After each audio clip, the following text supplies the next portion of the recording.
হ্যাঁ। এরা তারা নিচ্ছে যে ওই পর্নোগ্রাফি থেকে। এবং এখানে আরো কিন্তু পর্নোগ্রাফিতে তো আসলে দেখা যাচ্ছে যে 10 মিনিট একটা ভিডিও ওরা হয়তো সারাদিন ধরে শুট করছে, 7 দিন বা 7 দিন ধরে বা 10 দিন ধরে শুট করে ওটাকে কেটে একটা 10 মিনিটের ভিডিও বানাইছে। বাট কিন্তু মহিলারা তারা মনে সেক্সুয়াল লাইফে গিয়ে একটা ছেলে মনে করতেছে যে আমাকে 1 ঘন্টা টিকতে হবে।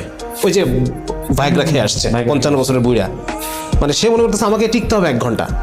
ঠিক আছে না, মানে মানুষ নর্মাল সেক্সুয়াল লাইফটাকে মানুষ ভুলে গেছে, মানুষ পর্নোগ্রাফিটাকে মনে করতেছে নর্মাল। ওটাই হচ্ছে যে এবং দেখা যাচ্ছে একটা ছেলে এক্সপেক্ট করতেছে যে পর্নোগ্রাফিতে তো দেখা যাচ্ছে ফুল বডি মেকআপ করে ওরা, হ্যাঁ, তো ফুল বডি মেকআপ এরকম তো হয় না আসলে। অবশ্যই না। মানুষের রোমকূপ থাকে, মুখে অনেক দাগ থাকে, শরীরে বিভিন্ন জায়গায় স্কার থাকতে পারে, দাগ থাকতে পারে, তাই না? কিন্তু এরকম তো মানুষ হয় না নর্মালি। না, অবশ্যই না। তো ও দেখা যাচ্ছে সে যখন বিয়ে করলো, বিয়ে করে সে তার ওয়াইফকে ওইভাবে পাচ্ছে না। ওয়াইফটা ঘরে কাজ করতেছে, ওয়াইফটা দেখা যাচ্ছে যে আলু থালু বেশে থাকে, ওরকম হয়তো সেজে গুজে থাকে না। তো এর ফলে যেটা হচ্ছে যে সে অ্যাট্রাকশন লেভেল অ্যাট্রাকশন লেভেল